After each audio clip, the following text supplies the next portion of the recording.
अब तक।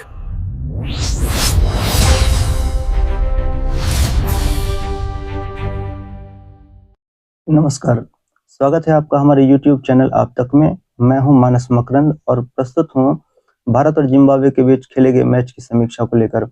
वादा तो मैंने किया था कि इस मैच की समाप्ति के बाद मैं फेसबुक लाइव आऊंगा, लेकिन कारण कुछ रहे इसलिए मैं लाइव नहीं आ सका। क्षमा चाहता हूं।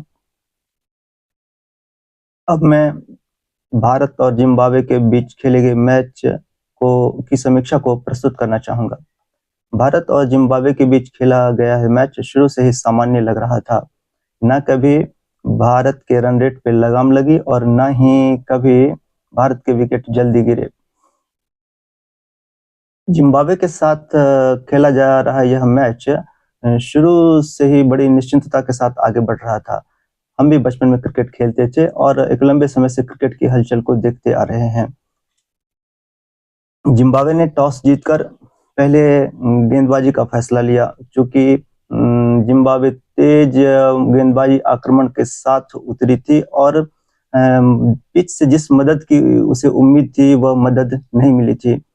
लेकिन वह तेज गेंदबाज आक्रमण के साथ उतरी थी, तो उसका गेंदबाजी करने का फैसला सही था, क्योंकि शाम के समय उतनी ओस नहीं गिरती है। इससे तेज गेंदबाजों को गेंदबाजी करने में मदद मिलती है और ज्यों ही ओस गिरने लगती है तो इससे तेज गेंदबाजों को ज्यादा परेशानी होती है।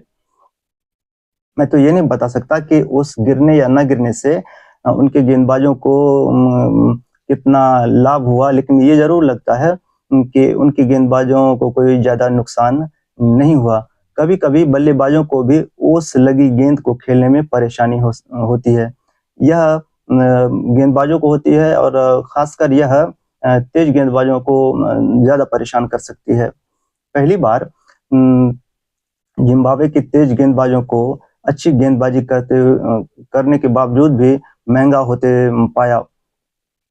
उनके द्वारा की गई गेंदें याद आती हैं और उस पर लगे हुए शॉट जब याद आते हैं तो ऐसा लगता है कि हमारे भारतीय खिलाड़ियों को अच्छी गेंदों पर भी अच्छा शॉट लगाने का वरदान मिला था। गेंदें ज्यादा टर्न या स्विंग नहीं हो रही थी, लेकिन जिम्बाब्वे के तेज गेंदबाजों ने गेंद को शॉर्ट पिच रखते हुए भी गेंद की लाइन को व्यवस्थित क्रम में रखा। यही गेंदें अगर गुड लेंथ के आसपास होती तो बल्लेबाजों के लिए परेशानी पैदा कर सकती थी। कुछ गेंदें ओवर पिच भी आई, जिसे भारतीय बल्लेबाज ने बड़ी आसानी से खेला। मुझे लगता है कि जब गेंद कमर से ऊपर उछाल लेती गेंद 2 विकेटों के बीच से होती हुई गुजरती है तो बल्लेबाज के लिए मुश्किल पैदा करती है। लेकिन यही गेंद अगर ऑफ स्टंप या लेग स्टंप पर या इसके आसपास होती है तो इस पर खेलने का मौका खिलाड़ियों को मिलता है। यही बात जिम्बाब्वे के तेज गेंदबाजों की समझ में नहीं आई और इसका फायदा भारतीय बल्लेबाजों को मिला, जिससे भारतीय बल्लेबाज ने 254 या 256 रनों का स्कोर खड़ा किया। जब से 2020 मैच की शुरुआत हुई है तब से लेकर एक लंबे समय तक यह धारणा रही कि 2020 मैच में स्पिनरों का उतना महत्व नहीं है जितना कि तेज गेंदबाजों का। 2020 मैच में अब भी यह माना जाता है कि यह रनों का मैच है। अच्छी गेंदों को भी आगे बढ़कर या कुछ अलग तरीके से खेलकर रन जुटाने का प्रयास अब भी किया जाता है। लेकिन अब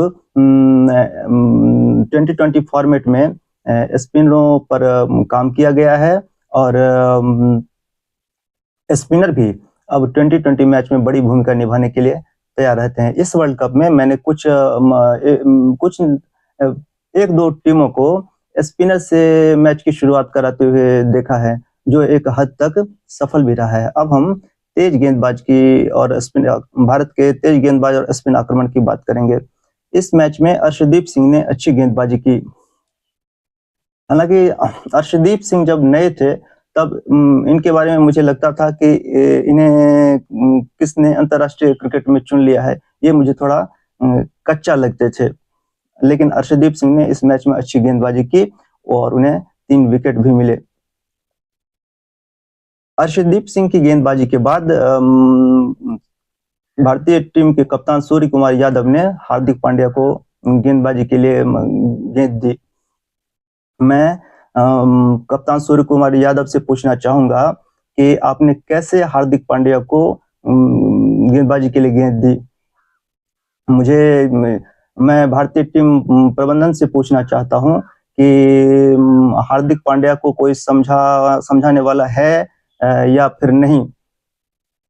मुझे याद आता है भारत पाकिस्तान का वह मैच जिसमें हार्दिक पांड्या ने बड़े गैर जिम्मेदारी तरीके से बॉलिंग की थी और भारत को इसमें हार का सामना करना पड़ा था।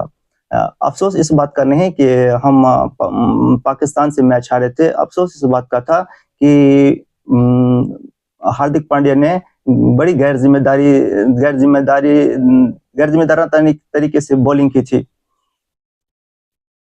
मुझे लगता है कि अब भी हार्दिक पांड्या में बहुत कम सुधार हुआ है, इन्हें समझाने की आवश्यकता है। इस मैच में शिवम दुबे ने गेंद फेंकने में ढिलाई की, यह किसी भी दृष्टि से उचित नहीं था। मैच में एक दो मौके पर मुझे ऐसा लगा कि हमारे फील्डर्स ने अच्छी फील्डिंग नहीं की। मुझे तो कभी ऐसा भी लगा कि क्या हमारे खिलाड़ियों को ये भी महसूस होता है कि कुछ रन अब खर्च भी हो जाएं तो कोई बड़ा फर्क नहीं पड़ता। हमें याद रखना चाहिए कि नीदरलैंड के साथ खेलते हुए भी हमने शायद यही गलती की थी। अगर वो तो गनीमत रही कि और 3 गेंदें नहीं बची, नहीं तो अगर 1 ओवर ही नहीं, अगर 3 गेंदें और बची होती तो हो सकता था कि दृश्य कुछ और भी हो सकता था। नीदरलैंड के खिलाड़ियों ने जिस तरह प्रदर्शन किया वह प्रशंसनीय है। इंसाफ तो कहता है कि नीदरलैंड के खिलाड़ियों ने जिस कलात्मकता और ईमानदारी के साथ प्रदर्शन किया तो उस दिन जीत उनकी होनी चाहिए। बैटिंग के लिए जो 2 खिलाड़ी फील्ड पर थे, उनकी बॉडी लैंग्वेज से ऐसा लग रहा था कि वो अब भी असंभव को संभव बना सकते हैं। हमने बड़ी से बड़ी टीमों को खेलते हुए देखा है, जैसा कि ऑस्ट्रेलिया, दक्षिण अफ्रीका और ऐसी कई टीमों को खेलते हुए देखा है। हारते हुए दोनों टीमों में से जो टीम हार रही होती है उसकी बॉडी लैंग्वेज में कुछ ना कुछ परिवर्तन हो जाता है। लेकिन नीदरलैंड के खिलाड़ियों में ही ऐसा देखा कि अंत में भी उनकी बॉडी लैंग्वेज में कोई परिवर्तन नहीं था। नीदरलैंड के खिलाड़ियों ने जिस तरह खेल दिखाया या प्रदर्शन किया, उनसे हमें सीख लेनी चाहिए। अंत में यह मैच भारत जिम्बाब्वे से जीत चुका है। जिम्बाब्वे हारते हुए भी इतना रन बना लिया जितना रन दक्षिण अफ्रीका ने हमारे खिलाफ बनाया था। इससे यह स्पष्ट होता है कि हमारे गेंदबाजों को और भी अभ्यास की आवश्यकता है, हमारे गेंदबाजों को और भी सुधार की आवश्यकता है। एक प्रश्न यह भी है कि अगर इतना ही बड़ा स्कोर हमारे सामने दूसरी टीम करती है तो उसके गेंदबाजों से निपटने के लिए हमारे बल्लेबाजों की विशेष तैयारी क्या है? हो सकता है दक्षिण अफ्रीकी गेंदबाज के सामने हम ज्यादा देर नहीं टिक सके, यह एक संयोग भी हो। हमें विचार करना होगा कि संयोग ही सही, इसका सामना करने के लिए आगे हमें तैयार रहना होगा। किसी भी खेल में हार जीत तो खेल का हिस्सा है, किसी एक को हार या जीत स्वीकार करना होगा, लेकिन खेल खेलते हुए हमें जुझारू खिलाड़ियों की तरह खेलना चाहिए। मैं अपने खिलाड़ियों से उम्मीद करता हूं कि अच्छा खेलते हुए वे अपना सपना पूरा करें और वर्ल्ड कप लाकर समस्त देशवासियों का सपना पूरा करें। मेरी तरफ से और समस्त देशवासियों की तरफ से शुभकामनाएं। अच्छा खेलें, सदा खेलें। जय हिंद, धन्यवाद।